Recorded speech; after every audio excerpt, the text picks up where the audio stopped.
Testing. Have you ever sat at the dinner table and not been able to enjoy your food because you're thinking about every calorie and every bite and how that will affect your body image? Watching others as they just so easily eat without a care in the world. Whether you push your food around your plate or whether you eat so confidently showing off how normal you are, secretly knowing that you'll get rid of it later, you're just not really there.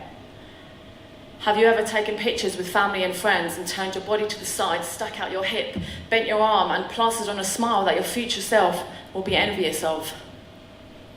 Have you ever had sex with your partner and as they slowly caress your lower tummy, you slowly remove their fingers in reverse to remove that icky feeling, that feeling of not wanting them to know how disgusting you are?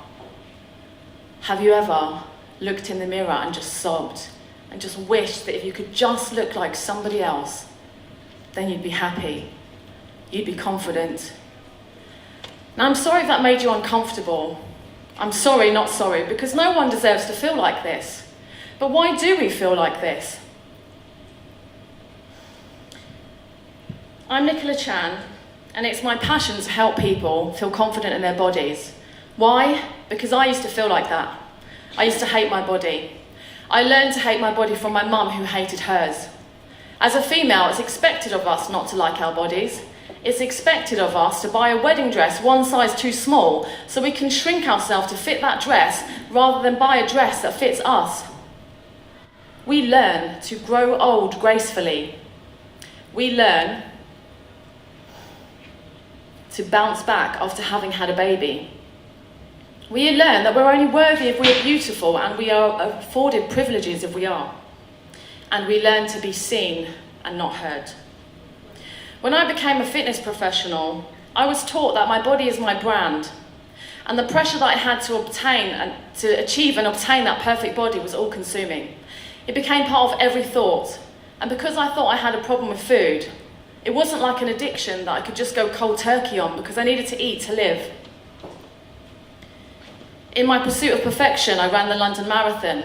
I did London to Brighton, Tough Mudder, and I even became a bodybuilder. Because to me, that was the perfect body.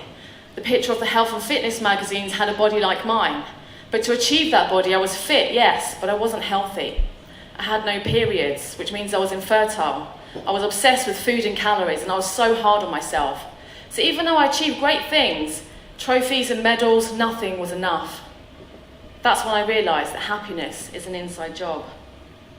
I've been in the fitness industry 16 years now, and I've heard countless times that your body is like a vehicle and you want to be careful what you put in because it's what you get out, and you don't want to overspill the tank. And I say, that's bullshit. If you waste the journey looking in the mirror at your reflection, you miss the view. And if your body is a vehicle, it drives you from birth to death, do you want to waste that journey on other people's admiration on how amazing and shiny and new you look? Or do you want to be somebody that makes change in the world? Someone people admire when you're gone? Do you want fantastic legs or a legacy? What is beauty anyway? Who said? Is a sunflower less beautiful when standing next to a rose? Because comparison is the thief of joy. So I set about changing my mindset. I grieved the perfect body and the life I thought it would give me. And instead I started showing up as me, unapologetic. It was imperfect and messy. I became a burlesque dancer, and I started learning about body positivity, and I became a body confidence coach. So let's revisit that car analogy and think about the destination, death. Because sometimes it takes for us to think about death to realise that we are alive but not really living.